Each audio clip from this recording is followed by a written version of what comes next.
Out to everybody. We reach out to all folks that are coming out to see us these days. And what are your thoughts on the future of winemaking in New Jersey? Okay, is this like a mini series, or can we go on for days and days? I am optimistic that the New Jersey wine industry will get the recognition that it deserves. We're making very good wines in New Jersey at Oldrick Cellars and other places. We need to organize ourselves a little bit better and get the word out to folks, in New York, New Jersey, Pennsylvania area, and let's we can grow the business out instead of trying to we don't want to like try to out Napa or say or try to say we're better than France. Let's just get the folks to know there's good wines within a short drive of yourself. So, David, I want to thank you for coming out here to East Brunswick and sharing your knowledge with us about Old York Cellars. It's been very interesting. Thank you. Thank you very much for having me. Great to be here.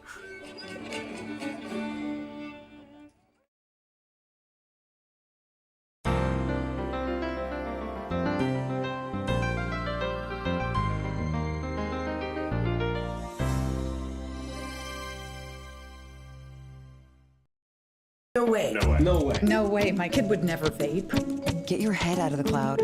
Today, nearly 8,000 kids will start vaping. Maybe even yours. Learn about the dangers at talkaboutvaping.org. There are 16 million children struggling with hunger in America. That's 1 in 5 daughters, sons, neighbors, and classmates who don't know where their next meal is coming from. Yet billions of pounds of good food go to waste every year. It's time we do something about it. Feeding America is a nationwide network of food banks that helps provide meals to millions of kids and families in need. Visit feedingamerica.org to help them feed even more. Together, we can solve hunger. Together, we're feeding America.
Good evening, everyone. I'd like to call the March 16th, 2026 Long Hill Township Board of Education meeting to order. Please rise for the Pledge of Allegiance. Allegiance to the flag of the United States of America and to the republic for which it stands, one nation, under God, indivisible, with liberty and justice for all.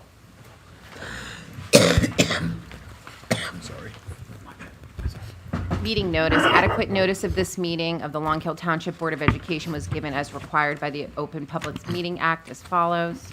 Notice was provided by posting on the district's official website on the district's current legal notices webpage.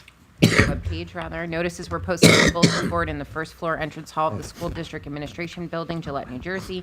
Notices were filed with the Township Clerk, and notices were mailed to all persons who have requested individual notice pursuant to the Open Public Meetings Act. Roll call, please. Mrs. Butler? Here. Mrs. Daly? Here. Mr. DeJamos? Here. Mr. Foster? Here. Mr. Grosskopf? Here. Dr. Marr? Here. Mrs. McLennan? Ms. Nyquist? Here. Mrs. Case? Here. Thank you. We're going to start with our presentation. Terrific. Thank you, Mrs. Case. We have a proud Principal Vitarello here this evening to help us celebrate our NJSBA unsung hero, Joaquin Squizziato. Principal Vitarello and I were honored to join Joaquin and his family at the NJSBA Unsung Heroes ceremony on March 5th, and we're very pleased to have him and his family with us this evening. Mr. V, you take it from here.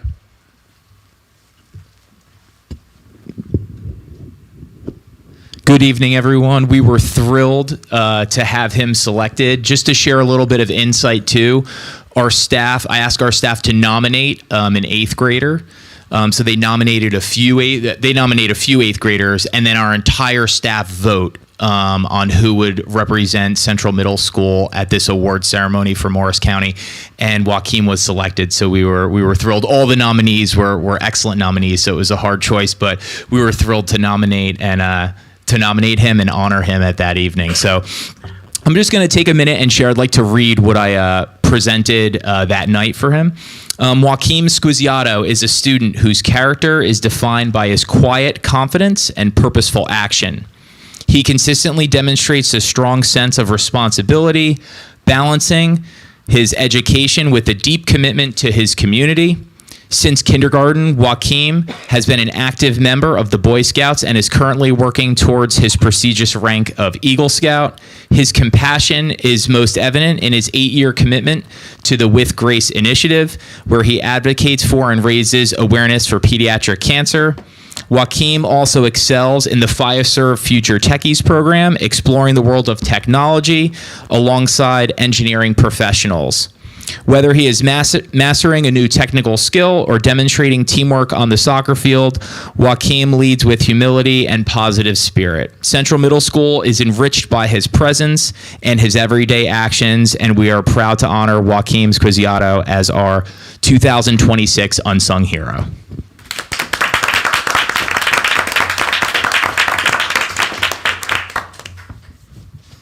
And you would like me to read the board? So the board prepared a resolution. They asked me to read it, so I'm going to read it.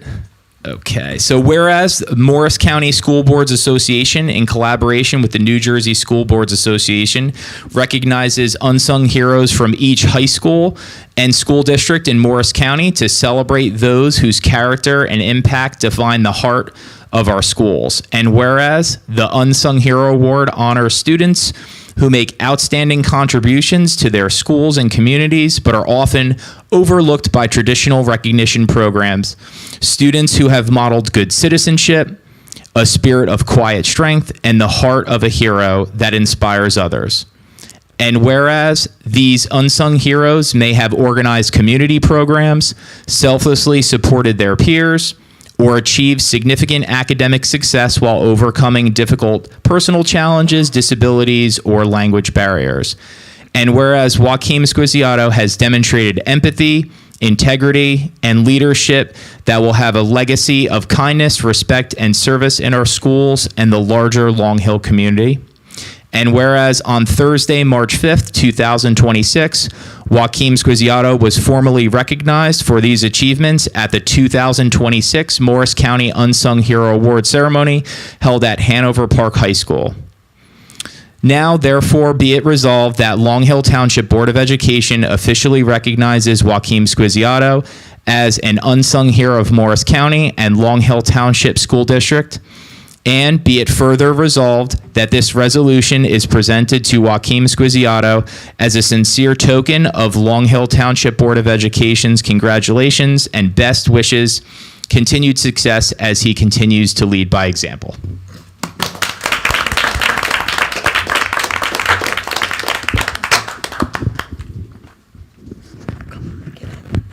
We just wanted you here tonight to show our appreciation of your hard work and dedication and what you're doing, what you've done in Long Hill the whole time you've been here. We're very proud of you, and we hope to see all the great things that you're going to continue to do. Thank you so much. Thank you.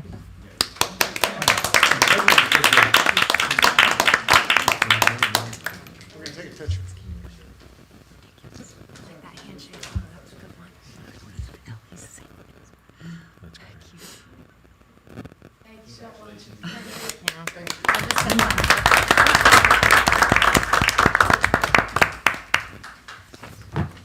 And if I could just add, we've never received so many likes and positive comments on a district Instagram post before. You set a record. So apparently the larger community agrees with the faculty's choice. That's great. Okay, so next we have communications. Okay. We were recently notified by the New Jersey Department of Education that they've updated their CUSAC formula for measuring progress under instruction and program. And they've retroactively applied it to our cohort, which, as you recall, underwent the CUSAC review last year. So our revised score is now 84.4, which is 5 points over what we scored at last year, which was a 79.1 under the old formula. What this all means is that the previously required district improvement plan, which the board approved in November and was approved by the NJDOE in February, is no longer necessary. And to give more context to this, because I know this sounds perhaps a little confusing to our public, but our goal last year during the CUSAC process was to earn scores above 80% in all 5 domains, which is required to earn a designation of a high-performing district. We scored 100% in governance, 100% in operations, 100% in personnel, and 98% in financial management. But the 79.1 in instruction and program, which was largely based on a formula used against the NJSLA scores, prevented us, at least temporarily, from reaching our goal. But I want to emphasize that with this change in formula and the retroactive application, we have fulfilled all the requirements to earn the designation of a high-performing district. And that's good news. Mm-hmm. Yeah. Any questions? Okay. Board committee and liaison reports. We're going to go to Karen, please. Okay. Ed Services Commission, it was a meeting on, all their meetings are virtual. It was a meeting on March 11th. Prior to that, we actually approved the budget, and unlike us, they do not get state aid or any money from a district or a township, so they could have their budget prepared all early and done and submitted, so that was taken care of. And any new rates of service have already been provided to the districts. I mentioned that the school is closing. They have actually, all but 4 students have been placed either in another out-of-district placement or, in some cases, back in their home district.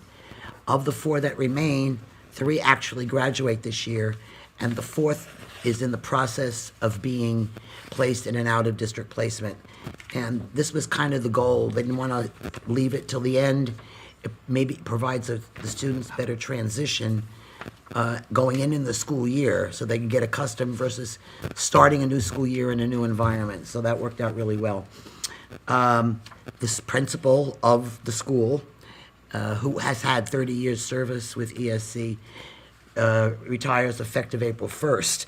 So there was a previous ESC administrators coming in to just handle the last few months of transition. And, okay, oh yes, and we had our school ethics disclosure forms too. Okay, let's see, let's do governance first. We had set a meeting schedule on as the second Wednesday of the month at 7 p.m. and the meetings will be virtual. The only one that changed was the meeting that we will be having this Wednesday, and that's because of some commitments and scheduling. We changed, previously, our first goal review was was set in November. We tried it last year. What we did was we move it to December so that the committees have a little more time to work on their new goals. And right around the corner, we have what is coming up as our evaluations scheme. So in the minutes, I think I put out to you guys, you have the scheduled CSA evaluation will be May 16th to the 22nd. Then we're going to have a meeting with an executive session that will review the summary, and then a special meeting to review it with George on June 15th. Self-evaluation will be May 25th to the 5th, June 5th. A regular meeting with a retreat for that to review the self-evaluation on July 6th, and goal setting on August 3rd. Our new rep will be joining us on July 6th and August 3rd. One of the things we talked about is how the governance committee could support the committees better, and we had an idea or two about, a check-in by members of the committee, as well as some sort of survey. And another thing that came up is, and hopefully everybody got it if I mailed it out correctly, you have information about, qualifications to become a master or certified board member. And I will continue periodically to, as things come up. I'm sure you all get privy to it, but I will, make sure it flows that, to you about any other training or opportunities that you have for training. Because I think with some of the training that you may have had from workshops that you attended, I encourage you to just check your own account on NJSBA and see. You might have already achieved some of the requirements. Okay. The juicy one is the finance. First about associated with shared services. Was there a meeting, March 6th associated with the field maintenance? I guess that'll be covered by buildings and grounds. A big thing is that looking for shared services in transportation. Robin says that both Berkeley Heights and Mendham are very open to exploring those possibilities. I'll leave anything associated with negotiations to personnel. Previously mentioned, we're having our insurance policy reviewed, for the property and casualty property. And what happened is, ultimately, we get between a $30,000 to $40,000 what do we call it? Dividend. A dividend, thank you. And based on that and a review of other rates, they said we're not going to do any better than what we already have, so we're staying with that. Now, in order to complete the long-range facility plan, we need an architect to help complete it. Now, Paret Semjan submitted a bid of $8,800, but through some investigating, Robin uncovered an architect that will do it for $2,500, someone that comes and very high recommendations, and even Mark Christina backed that up, so we'll be proceeding using him. Also, there was a change in reimbursement for services that previously there was an allotment of monies, let's say for 192, 193 services. And we knew what that amount was. And we had it, and we worked our thing, and maybe once in a while we had to go and access and ask for some more, and we would get it. Now, we're not being given any pool of money.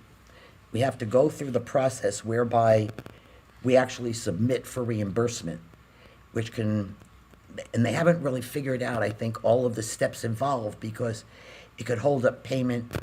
I was talking to Robin before the meeting. It's like, now you're gonna have to you can't lay out money before you get reimbursed, before we get the money back. So there's a lot of things that have to be worked, but it could be a little difficulty there. There was a pipe that burst in Gillette. Unfortunately, it was not covered by our insurance, as it was water line. They're gonna look into water line insurance. We got fully reimbursed for the central flood, including our deductible, because the whole total loss exceeded the deductible by 5 times. Sometimes we have on the agenda approval for vendor payments over the $53,000 limit. We do not have that this time, but one might be coming shortly, because Dr. Jones had requested some materials associated with iReady to be put into next year's budget. Fortunately, though, Robin was able to move that to this year. So that helps next year's budget, as well as provides those materials to the teachers early, and especially in the spring, so it'll benefit the teachers, it'll benefit the students, so it really works out well. Revised budget calendar, anything really associated with budget, I'm gonna leave to Robin to do during her presentation. And, well, I just told you about the revised goal-setting meeting. I would appreciate, you could do about the, excuse me, the ROD grants have been submitted for reimbursement, but I guess Building and Grounds would deal with that. The resolution we do have is to put Parrot Sumjay as our architect of record. Not that we're using him right now for anything, but that makes it that architecture firm available to us once we approve it. And that's that. Any questions for Karen? No? Danielle? Okay, so on February 26th, it was myself, Mr. Alexis, Kim, Tom, Ann, and we were all there for the Community Relations Committee. First on the agenda was talking about the Sterling Street Fair. It's taking place on April 26th between 10 and 4, and it's going to be, like usual, rain or shine. There are some things to follow up with. I know I'm still going to be reaching out to do the application, making sure that we have our number and our location for our tent. Then I know that we still have to send out a question, or we have to create a questionnaire, like a fun questionnaire that we do every year for the kids or the bypassers to like fill out and hopefully come up with some type of reward or fun thing to get at the end. We also have we are going to stress that we're going to send out the Google sign-up sheet for Board of Ed members to sign up 2 at a time, typically 2-hour shifts would be best, but anything that you guys can do would be great. That should be pushed out soon. And then we're going to look into the insuring up the mascot. So last year that was a big hit. We also talked about utilizing the Central Learning Commons for a little bit more opportunities, and we'll continue to do so any way we possibly can. We also have, we talked about the end of year acknowledgement for the 5th graders moving up to middle school and what that might look like, looking like it might be a clap in or clap out in the school community. So it, like for staff and students. We also spoke about iReady feedback. It looks like there was really only 2 complaints, I guess, throughout the whole district about, the whole rollout and what's going on with iReady Math. And then we went ahead and scheduled our meetings to be, I believe it was the fourth Wednesday of every month, but the next one's going to be it's going to be off if I remember. So it's going to be for, sorry guys, March 31st is the next Community Relations Committee meeting. And then we also, for the good of the order, we did talk about how we were going to be requesting the analytics behind report cards and the weekly email blast that we get with the newsletter to just be able to monitor that on a monthly, just to see, is it working? How much are we reaching out to the community? How many people are opening it? And things like that. So that's about it. Okay. Any questions for Danielle? Okay, Crystal? The policy committee met on Friday, March 13th at 3 o'clock. It was myself, Karen Nyquist, Katie McLennan, and Mr. Alexis. And we reviewed several policies. We tabled the policies are suicide prevention and intervention, as well as the regulation. And then we discussed recruitment and selection and hiring that had an additional responsibility of us on how we post positions. 6160, instructional services and resources, there were no changes. 6163.1, media center library, there were no changes. 5127, commencement activities, there were minor language changes, but nothing substantial. 5145.7, gender identity and expression, no changes.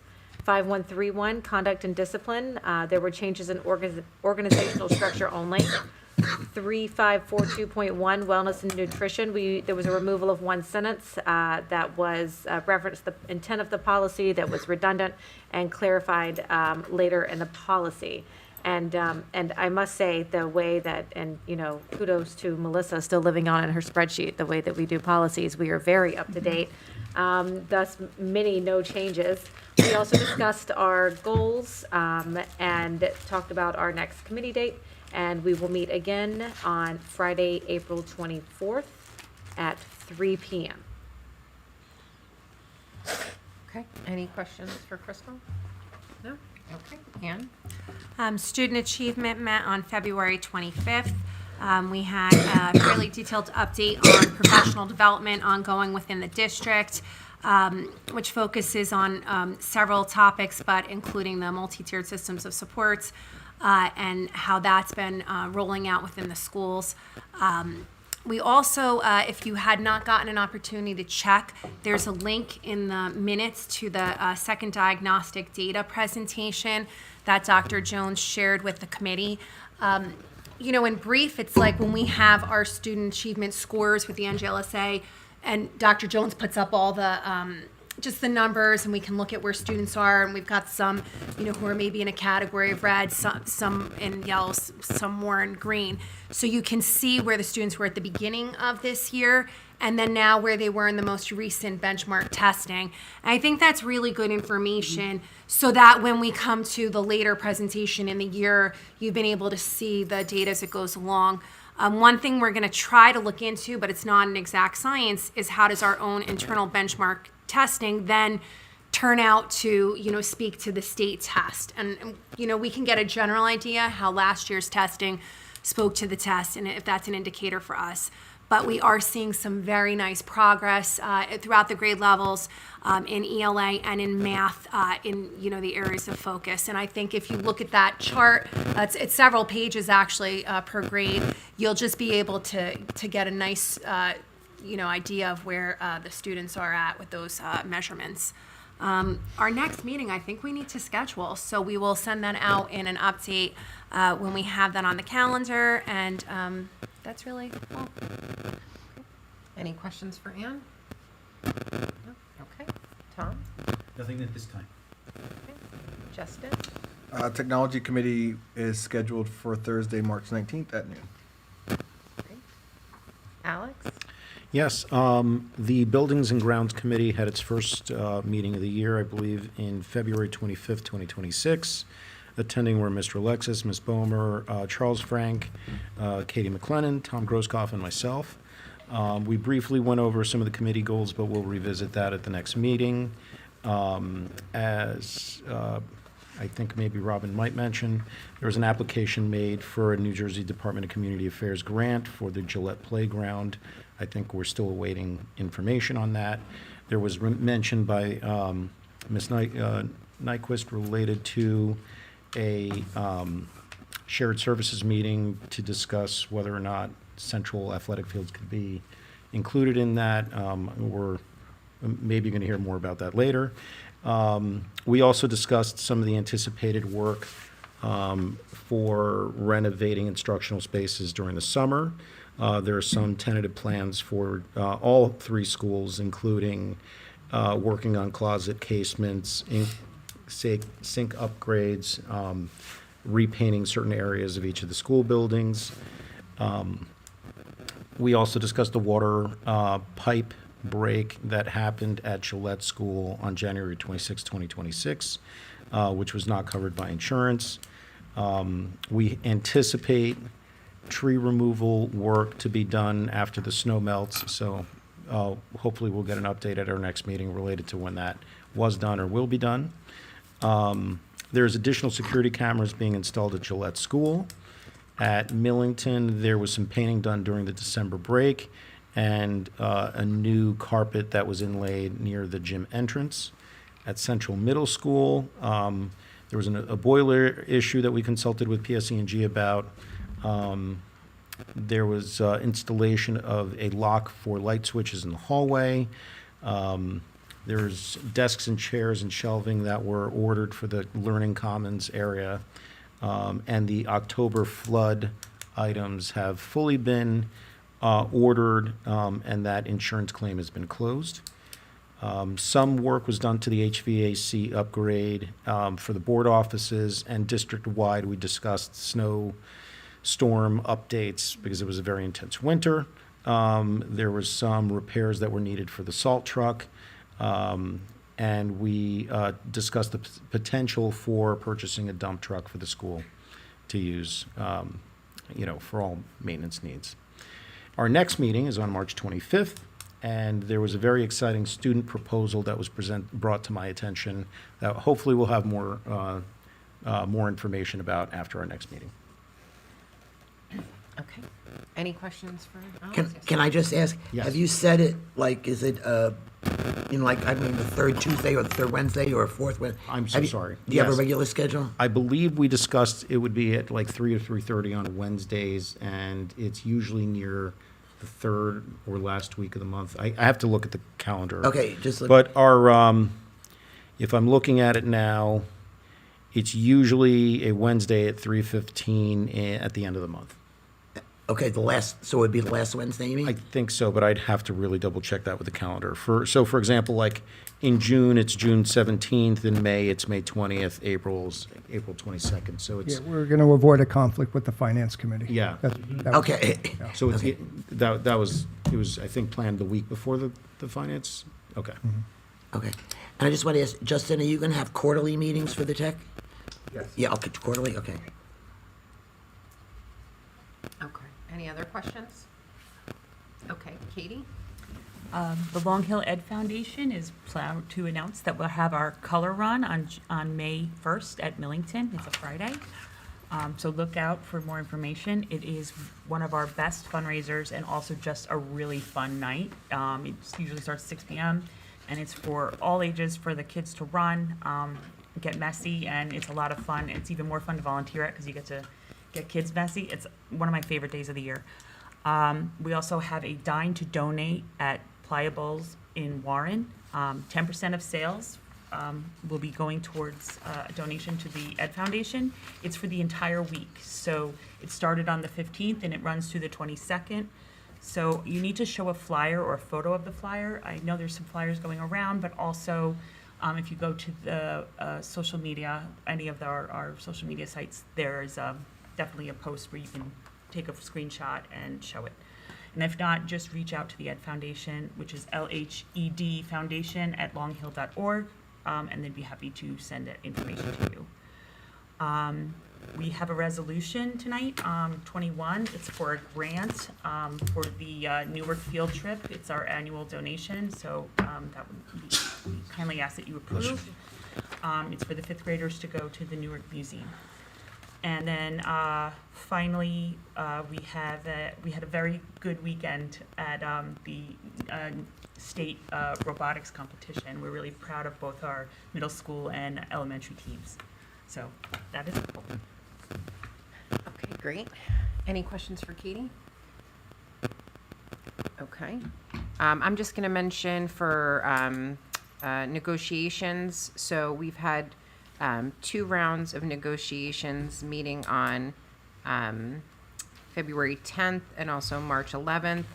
Our next negotiation session will be March 31st, and we have also a session scheduled for April 15th. Myself, Alex, Justin, and Crystal are participating in those. Okay, any questions? Okay, we're going to move to superintendent's report. Okay, thank you. We had a great 2 weeks of Reading Olympics at Gillette and Millington to celebrate Read Across America Week. Our teachers brought literacy to life in the context of bobsled races, snowball tosses, and curling. A huge thank you to Mrs. Minerva for being the catalyst behind this exciting approach to enhancing student reading and language skills, And I want to recognize Mrs. Franklin, who's here this evening, because she took a real leadership role at Gillette in making this all happen. And the kids gave positive feedback all around. And I witnessed some of this at Millington, and the kids were really excited to be part of it. On a less exciting note, we were in the unfortunate situation of having to call a delayed opening last week. I apologize to the families, and it was just an unavoidable circumstance, but we do plan to work with the high school and the regional sending districts towards some type of solution that would allow us to have a regular opening when the high school is on a delay. We're hopeful that we can get that done for next year. Our student attendance in February was 94.62%, which is lower than January's rate of 95.7%. We continue to monitor this data and emphasize for families the importance of regular, sustained attendance in school each day. I'd like to remind everyone that recordings of the parent information webinars remain available on our YouTube channel, which you can access on our district website in the top left-hand corner. Keep an eye out for a message from Dr. Jones about the next session. I want to thank the PTO for sponsoring the Circus Yoga program at Gillette again this year. It was so well received. Now we turn our attention to the World Dance Residency. And thank you to the LHEF for sponsoring the annual museum art trip for the fifth graders again this year. The Fiserv Future Techies program concludes this week with student presentations on their collaborative projects. It's been a great experience for 13 of our students who took advantage of this opportunity this year, and we look forward to future programs next year. Spring sports are on the horizon, but more immediately, we look forward to the Central Play on Friday evening at 7 and Saturday afternoon at 3 o'clock. And for the tentative budget, I'm going to turn this over to Robin in a second, but I'd like to point out that the proposed budget is aligned with our strategic plan and our district and board goals. It's a learning-centered budget. We continue to invest in instructional resources designed to inspire inquiry, creativity, and collaborative problem solving, and in professional development to support our dedicated faculty and staff. We remain focused on high academic expectations, data-informed instruction, and increasing attention to our students' individual needs. And despite a 23.5% increase in health insurance costs, we've found ways to maintain our programs and staffing. We also found a way to continue the Summer Institute in a modified form. So I want to thank Mrs. Bomer and the business office staff, our administrative leadership team, the finance committee, and the entire board for creating a budget that is student-centered, strategically aligned, and fiscally responsible. And they did so, all of this, under very challenging economic conditions. And with that, I'd like to turn it over to Mrs. Bomer to review the highlights in more detail.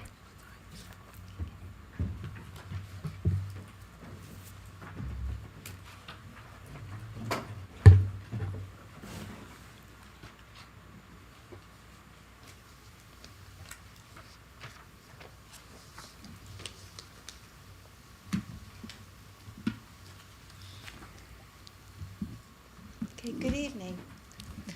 Tonight I'm going to be presenting the 26-27 school budget for the Long Hill School District.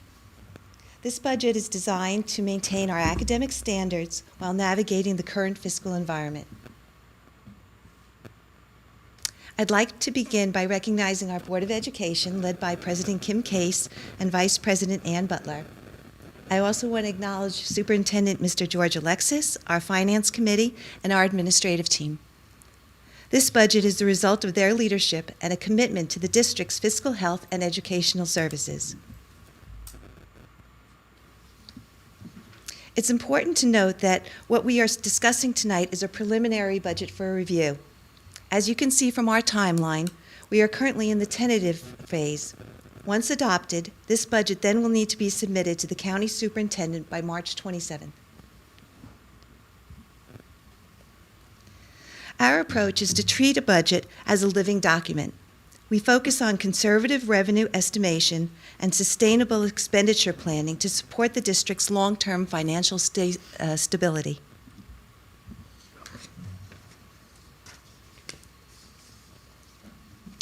Enrollment remains a primary driver of our planning. We are seeing stability against all grade levels at Gillette, Millington, and Central Middle School. This consistency allows us to maintain efficient class sizes and steady staffing levels. The tentative budget includes a $47,318 increase in state aid as per the governor's budget address that was just done on March 10th.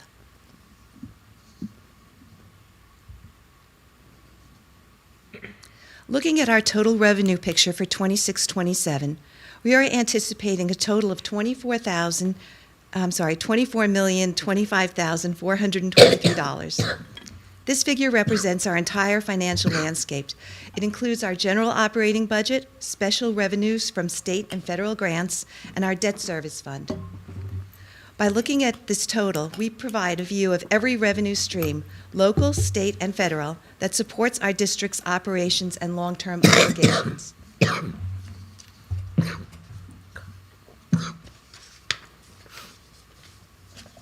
To understand the composition of our funding, we show the expected revenue distribution on this slide. As you can see, 88.2% of our budget is from the local tax levy. To support the levy, we utilize other areas, including tuition from our integrated preschool, interest on investments, revenue from subscription busing, and withdrawal from our restricted reserves. This approach ensures we are utilizing all available fiscal levers while remaining mindful of the local tax impact. We are facing extreme price pressures. While the tax levy is generally capped at 2%, our mandatory costs are not. Health care is projected to increase 23.5% next year. Other fixed costs are also rising. These are the primary drivers that require us to find efficiencies elsewhere in the budget.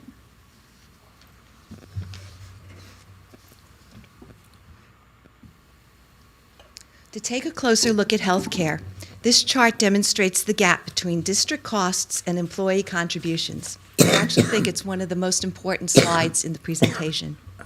Over the last 5 years, health insurance premiums have increased. Because employee contributions are tied to a percentage of salary rather than a percentage of the premium, the district is required to absorb the weight of the annual increases. If you see, the big blue one is our health premiums. The yellow has remained almost stable for every year. The financial impact of Chapter 44 is what ties employee contributions to a percentage of salary. Since its implementation, the statutory structure has shifted more of the premium burden onto the district's operating budget. And as a result, premiums continue to rise. The net cost to the district increases, which affects our ability to fund other instructional areas.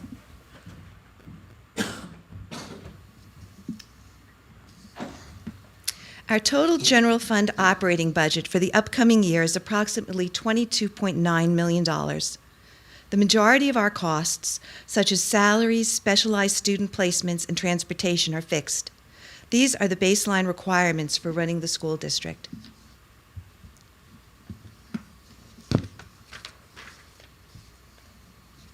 While the majority of our budget is committed to personnel and mandated services, the discretionary portion is dedicated to the resources used in our buildings every day. We manage these lines with oversight to ensure our schools are well equipped while keeping our overall discretionary spending efficient. In addition to our general operating budget, we manage federal grant funding.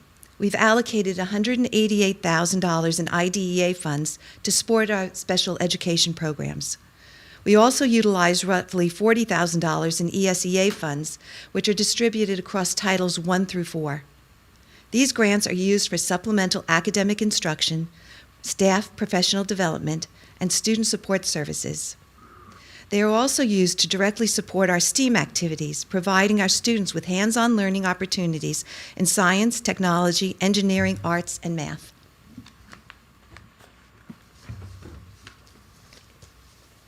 Our 26-27 budget includes several enhancements to support our students and staff.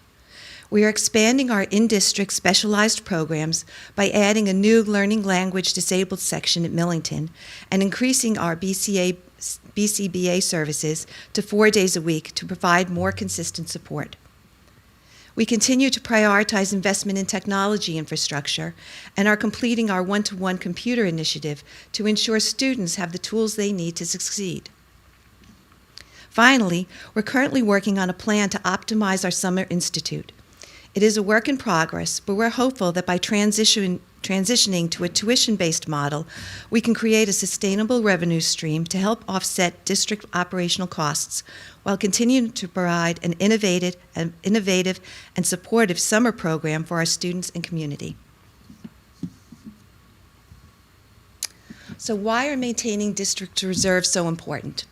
Well, each year, the district hopes to generate a year-end surplus that helps replenish district reserves. These reserves fund facility improvements, maintenance projects, equipment purchases, and security upgrades. Reserves provide a financial safety net for unexpected capital expenditures. And generating a year-end surplus helps protect the safety, security, and functionality of our district's buildings and grounds.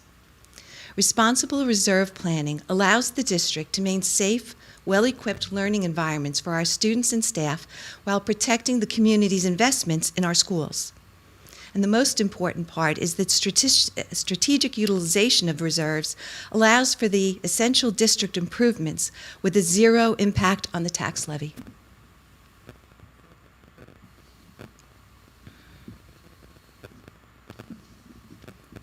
Regarding facilities, we are utilizing the capital reserve for critical infrastructure improvements.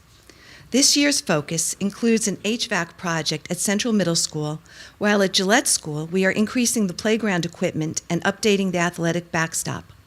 These improvements are essential for safety as a response to the volume of traffic at Gillette, where more than 125 students and community members utilize our playgrounds daily.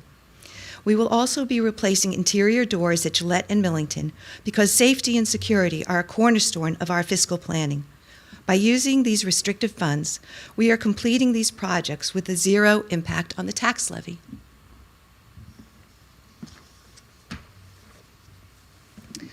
This next slide provides a look at our capital reserve. Our long-term goal is to continue replenishing these reserves through year-end surplus. This cycle of consistently spending and saving ensures that our buildings remain safe and functional without causing spikes in the annual operating budget. We are also drawing $354,000 from the maintenance reserve.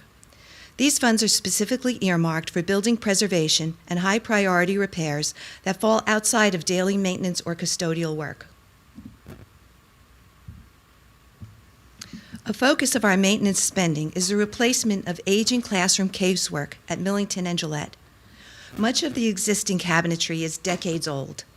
By replacing these units, we improve the student storage and classroom functionality while also impacting student safety by removing old fixtures. This ensures our learning environments remain modern and secure. I don't know if you can see on these, the doors are peeling. Teachers are afraid to shut some of the doors because they catch kids' fingers. Some of the baseboards are missing. Up on the ceiling, some of the ceilings are missing.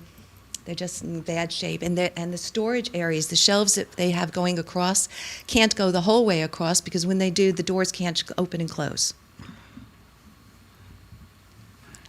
We work closely with our facilities director and principals to identify and address the at-risk areas of our buildings. This proactive approach allows us to maintain the integrity of our physical assets and our school environments for our students and staff throughout the year.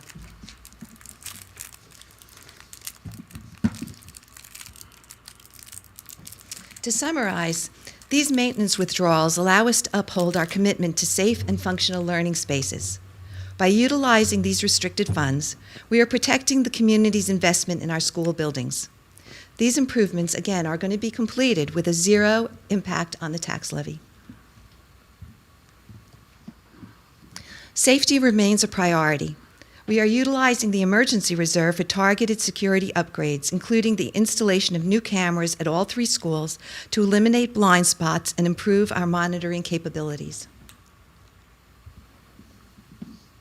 In addition to camera upgrades, we are allocating a portion of these funds to enhance our overall emergency preparedness. This includes providing specialized lighting and other critical equipment for our staff to use during an emergency or power outage.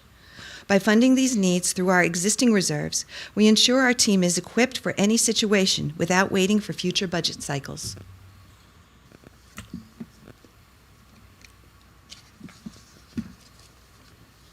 Now, the tax levy is composed of two parts, the general fund tax levy and the debt service levy.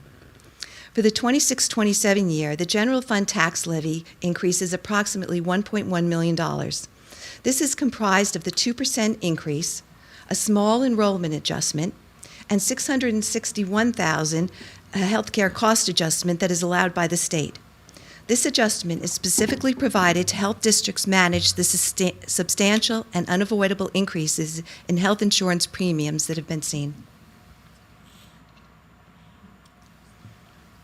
In addition to the current year's tax levy, the district has banked cap available from previous years where we did not tax to the full limit.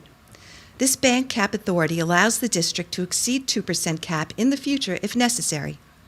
For the 26-27 budget year, we are not utilizing any of our bank cap. Instead, we are relying on the enrollment and health care adjustment provided by the state to meet our obligations. This allows us to keep the remaining bank cap for any unexpected fiscal shifts in future years.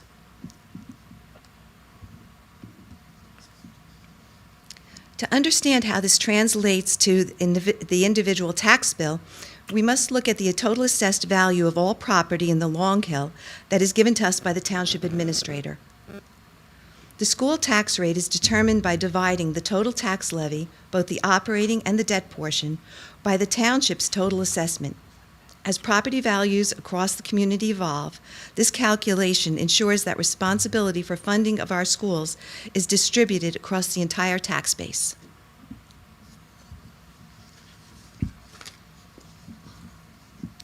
For the average Long Hill homeowner with a home assessed at approximately $681,000, the impact of this budget is an increase of about $360 per year. This breaks down to about $30 per month. This calculation includes the total impact of both the operating budget and the debt service. We recognize the significance of tax dollars and remain committed to balancing our educational needs with the financial impact on our residents. This slide shows the year-over-year comparison of the total tax levy. By looking at both the operating tax and the debt service tax together, we provide a complete picture of the local tax support required. While the percentage increase is higher than in previous years, it is a reflection of these rising healthcare obligations and the limited flexibility provided in the state funding formula. We continually look for additional revenue streams and expenditure efficiencies to offset these external cost drivers.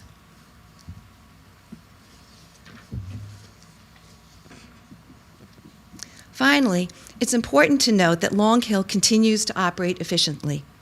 Our per-pupil expenditures remain lower than many of our neighbors in Morris County and our fellow Watchung Hills sending districts. We continually deliver a high-quality education while maintaining an efficient cost structure within the region. Our goal is to remain transparent throughout this budget process. Thank you for your time, and if you have any questions, I'd be happy to answer them. Okay, great. Thank you so much, Robin. Okay. Any questions? No, I don't have a question. We really showed that when we got the 47,000, extra 47,000, we immediately put it For to the the tax tax levy. levy. We, so it reduced it from 5.94, I believe, to 5.76. And if you remember, the first finance, 5.69 actually. 5.69, yeah. I apologize, okay. Yeah, and if you remember, the first finance meeting, I think we were projecting 6.4. Yes. So we cut a lot of things to get down to 5.9, 0.9. and then the tax levy came in, and that brought us down to 5.7. It was great, yeah, okay. Okay. Danielle, did you have? Yeah, I had 3 questions. Yeah. If that's okay. I think you'll be answered quickly. When you had said the athletic backstop at Gillette, what is that? You know where home plate is? Yes. Okay, you know the wires that go over it, right? Yeah. That we're going to take that down because that's all bent and curved and not nearly as high as it should be, and we're hoping to redo that and make that go over so it's safer so that the balls don't go over the, into the back. Okay. We also applied for the playground. We have the money coming out of the budget right now. We did apply for a grant for both things, and we should find out about that in April or May. If that comes through, Okay, cool. That'd be nice. yeah. The other thing, moving towards a fee-based summer program, does that include busing? We're talking about Summer Institute. That's what I'm talking about too. Yes, and it does not include busing for Summer Institute, no. So what does that mean? So like the parents drop would be off. paying Yeah, I like. don't believe we ever bust for Summer Institute. Okay, I just want to Yeah. make sure that that was, okay. And then finally, when you said BCBAs, would you be adding like bodies, more BCBAs for Millington? Or you Right just now, we use the Uncommon Thread. Right. And they're 3 days a week. We are going to go up to 4 days a week with the same person to provide consistency. Because the demand is there. The clearly, demand is for definitely there, Millington. yes. Okay, thank you. Anyone else? Anybody else? Okay, Tom. I'll let anybody else go first. There. I'm good. You good? Okay. I have a few, if you don't mind. Okay. The banked cap, Yeah. isn't the purpose of the bank cap to use that in years where you have excessive increases, like nearly 6%? Your bank cap is the last thing you can use, though. You have to use your enrollment adjustment first, your tax levy, healthcare adjustment. Once you use all those, you can use bank cap. So we could have used our bank cap this year, but your tax rate would have gone up to 9%. And we can roll it over. We don't need to use it this year. If you use your reserves, they charge you Not reserves, the no. bank cap.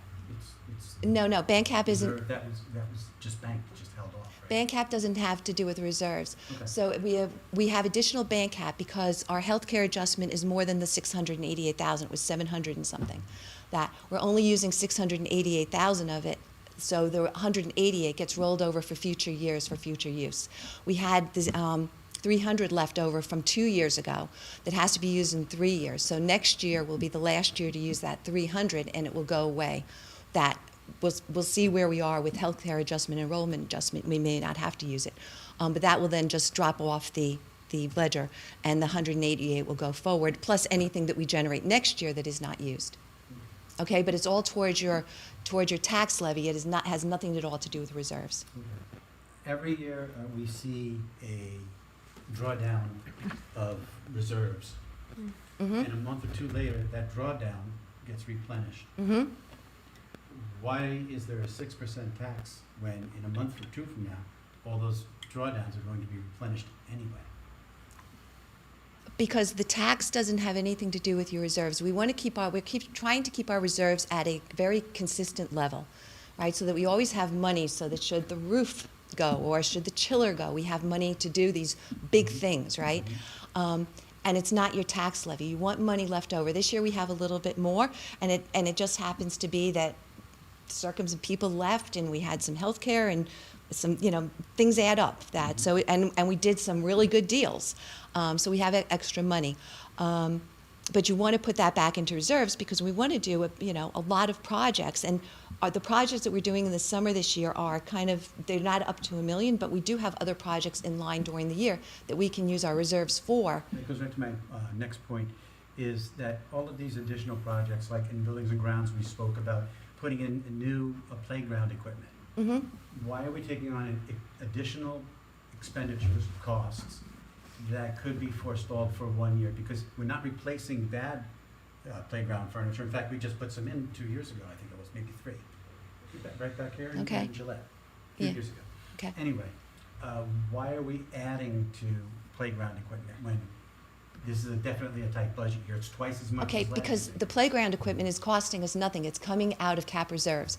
It is fixed to the ground, and therefore we can take it out of cap reserve. It's not affecting the tax levy at all.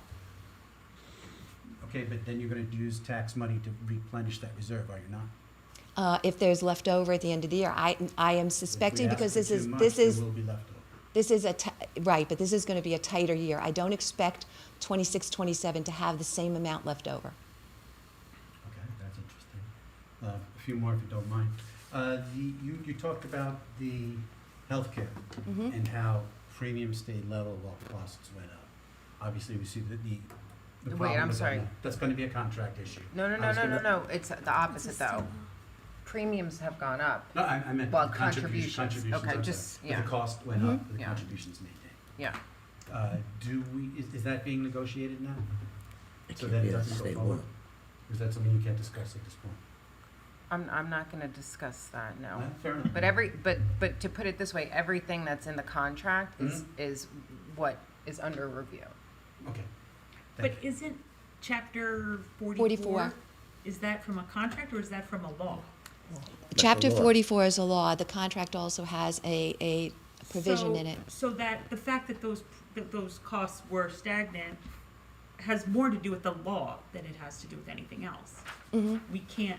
Yeah, you and it's- can't break the law to save money. Right, so that's a moot point. The way Chapter 44 is written is that any new employee in the district, and anybody who goes into it, the cost of the program is just a little bit less than the other plan, but you have to go into it. And once you go into it, because you're a new employee, you are then tied to a percent of salary, where the old way used to be a percent of premium. At last meeting, I asked you if you were going to have options for us, and I understand from our discussion before, there are no options on this budget. It's voted up or down, correct? Yes. Fair enough. I think, but the finance committee has been working on this for months now and has discussed, as Robin So said, three where. people are going to tell Tom, nine that please don't there's no- interrupt me. I was talking Please, with her. please don't interrupt me. I'm talking.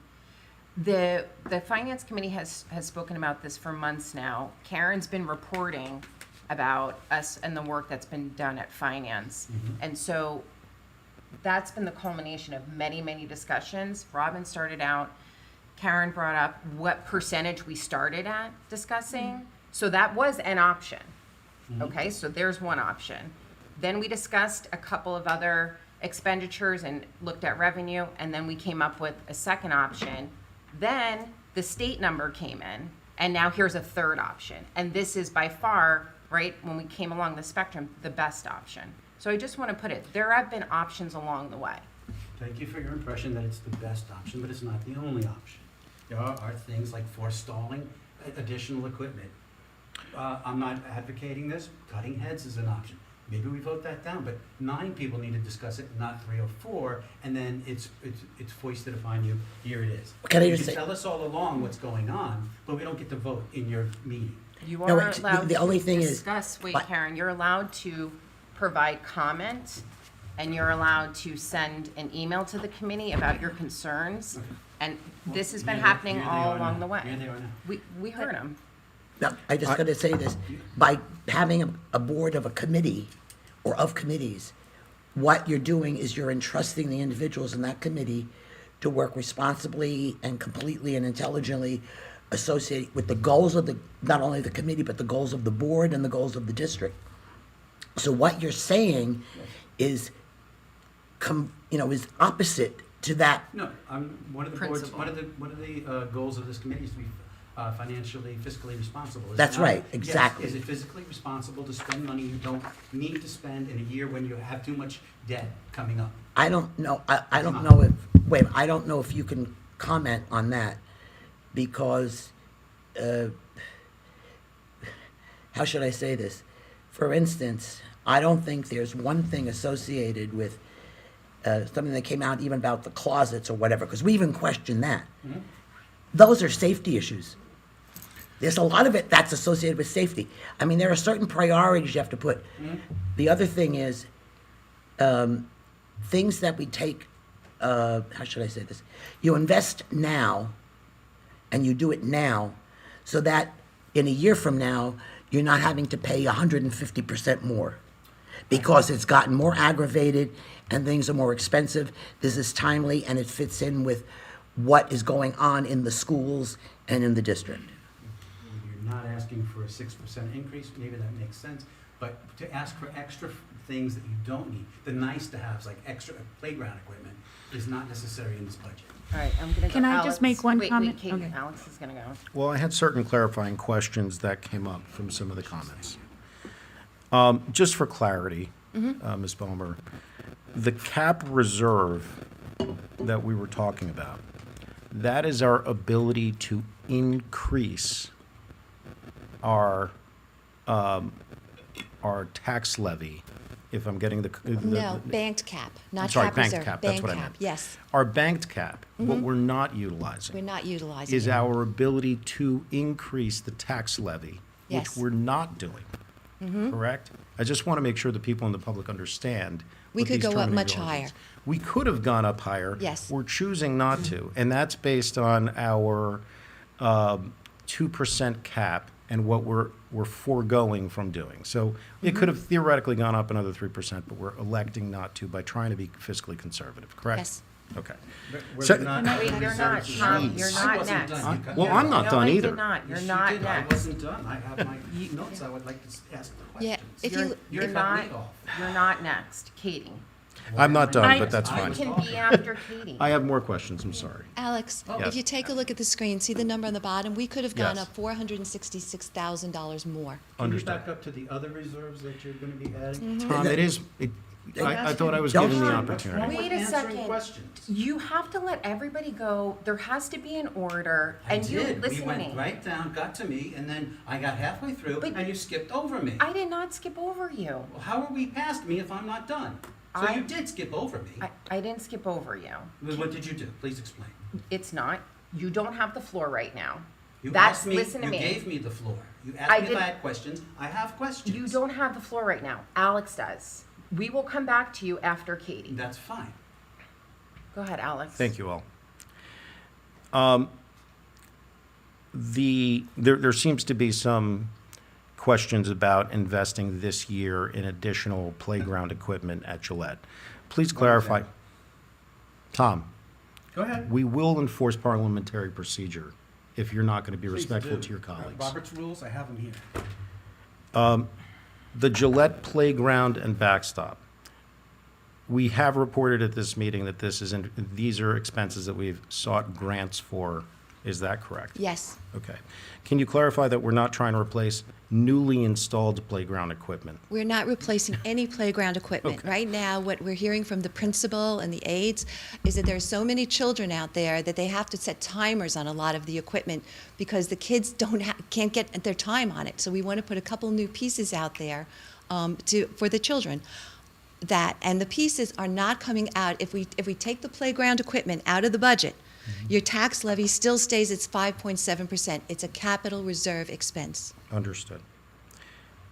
And the capital reserve that we maintain, which, having chaired the Buildings and Grounds Committee for a few years, I fully understand the importance of maintaining a capital reserve. But we also generate interest income from that as well, correct? And that goes into our revenues? It does go into the revenues. It goes into the capital reserve revenues, though. Okay. And the alternative to maintaining a capital reserve would be to borrow money at the prevailing interest rates if we needed emergency funds for capital improvement or repair of a significant expense, correct? Yeah, the alternative is scary. Yes, right? If I you let your understand that. capital reserve go down and you get a roof problem, right, or the chiller breaks, that you don't have the money to do it. You end up going out for financing and putting something onto your operating budget that is going to increase your tax rate. And we've been audited before, and there are accountants and auditors who recommend a certain value that you're supposed to maintain for capital reserves, depending on Yes. the nature of your institution and the assets. And we were that- right within budget. Our auditor thinks that we are doing fabulously. We are exactly where we should be. When you look at some other school districts, they have no capital reserve. We had somebody, maintenance reserve is also very important, right? Because it's for maintenance. We had one district at our county meeting, mid-year budget review, and the woman stood up and she said, "I am in such desperate straits. I have no maintenance reserve. If anything breaks, I cannot fix it." Thank you. Okay, Thank you we for don't want to be in tolerating the that leading questions. situation. Thank you. I'm done. I will, You're done? I will Yes, I am. I will defer to Tom, and if I have a comment later, I'll come back. Okay. So, Tom, the Claiming floor is my yours. time under parliamentary procedure. I've done a little skullduggery and found this nice report from Dr. Rain Rovtar from November 2010. If anybody wants to share it about facility utilization, I'll be sharing it with you, George. It said that we had room for 1,300 students in this district. We're now down to 752. In that time, our expenses have gone up by, let's see if I can read my own writing. Our enrollment's down 20%. We have gone up, compounded, expenses have gone up 61% at the same time. Seems a little leery. What year is that from? That was from that report started in 2010. I'd like to know what the laws have 15 changed years. for certain things, including special education, because a big portion of things has to do with the rules about this. That's all well and good. That's what we have an attorney for. And it's also what we have a superintendent and a business administrator that advise us on what we do for a budget. That's And okay. someone Did you who's- read this report? So I then did not. comment I wasn't on the after you board read it. then. I wasn't on I the board was. then. I was on the board then. Okay. And I will tell you, the situation associated with 1,300 students is a lot different than the situation we have educationally and, how should I say it? When I say educationally, I mean the requirements of, and as well as the distribution of those students. Because if you look at the graph, the change in enrollment, you'll see there was a dramatic change in enrollment, the demographics. So what's there for a short period of time doesn't stay there very long. My point being, not that we can house as many students anymore, but enrollment's gone down, expenses have gone way up. But as a matter of fact, the last point I'll make, because I know you're all going to vote yes anyway, is, well, you say this is an increase of $31 a month, which is probably somebody's streaming expense for one account. It's really $6,200 a year. Just on this budget, and not even part of the high school budget, the municipal budget, the county budget. It's $6,200 a year on this average homeowner. And if your house is more than that, then you're paying more than $6,200. But I don't, could you explain that? I don't understand the 6,200. Yeah, here, I can show you. If you see in the 25-26 proposed, I'm sorry, and that's wrong, that's 26-27 proposed column, the middle column. See on the very bottom where it says total? So the average homeowner is going to get a $6,400 tax increase. See on the bottom? Right, per year.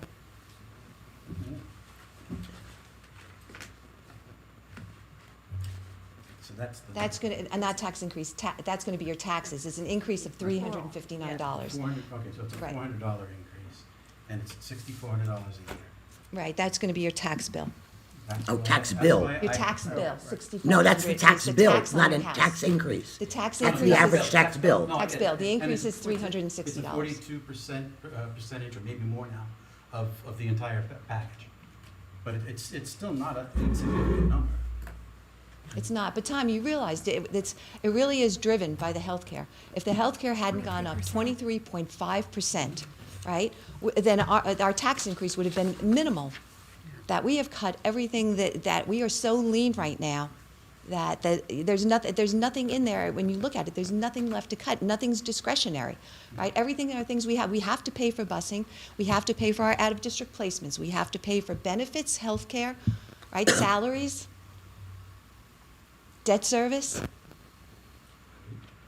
And Tom, we're not alone. I mean, this is happening across the state. It's happening in our immediate vicinity. Everyone is somewhere in that 5 to 6, in some cases 8 or 9% range. So it's just an unfortunate set of economic conditions right now. I would just like to say, as chair of the finance committee, I know that Robin had put up a preliminary review for the board members to see that's going to go on now, the website for of our community. And she had requested from board members any questions or concerns, to give it to her. I was available, the committee is available for questions or concerns. So I guess I just want to leave it out there that a lot of your confusion and misunderstanding could have been taken care of prior to the meeting. And it could have, Karen, but what you don't know is when we got the video, and I watched it, and I wrote to the district office and said, I would like to talk about this and the option, and any options that are available, which were said we would have options. And we tried to set up a meeting, but unfortunately our schedules clashed, and I was interested. And I'm not trying to do this uneducated. Okay. And I was just going to jump in as well, because the Finance Committee has been talking particularly about this increase in the health insurance. I mean, several reports now, and just remind everyone, we're committee, a board of committees, but the committees speak to everyone. Every member of this board has an opportunity to read the minutes and the agendas. The agendas come out prior to the meetings, particularly so that board members who aren't on the committee can reach out to committee members and make sure that their voice is heard, and it makes our committee meetings more robust, I think, and it just brings those opinions for us to discuss and then to bring back to the board member, so that it's not just in these final meetings where we're talking about things. Let's use the committee structure as well in that communication to make sure that everybody on the board feels they have a voice in every committee. Kim, just one. Yes. Just as a father of three, as a member of the finance committee, I appreciate that the diligence that the administration put into this. We had conversations for months about what made the most sense, and there is a cost of doing nothing, which could be the cost of voting no. I'm comfortable as a father and as a member of the finance committee. I also appreciate the teachers that make dollars go the extra mile. So I just wanted to acknowledge that there was a lot of work, there was a lot of thought put into this, and I just wanted to recognize that as we move to move on. Thank you very much. I appreciate that. Okay. Anybody else? Okay. Thank you, Robin. Thank you.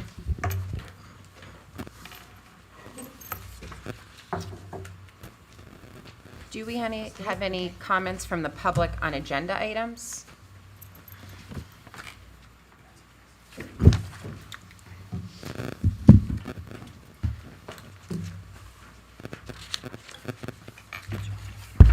Lauren Franklin. I just was commenting on number 31, the Summer Institute and the paying for it. I know one board member had a question.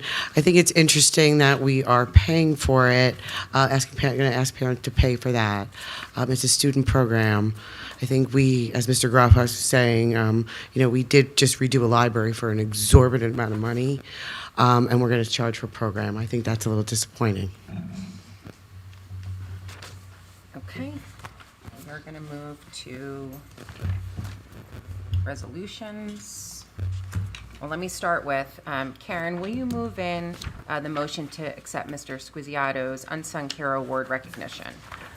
I so moved so strongly for that. Second. We can. Absolutely. Roll call, please. Mrs. Butler? Yes. Mrs. Daly? Yes. Mr. DeJamos? Yes. Mr. Foster? Yes. Mr. Grosskopf? Yes. Dr. Marr? Yes. Mrs. McLennan? Yes. Ms. Nyquist? Yes. Mrs. Case? Yes. Okay.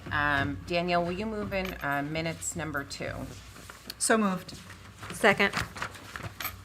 Any questions?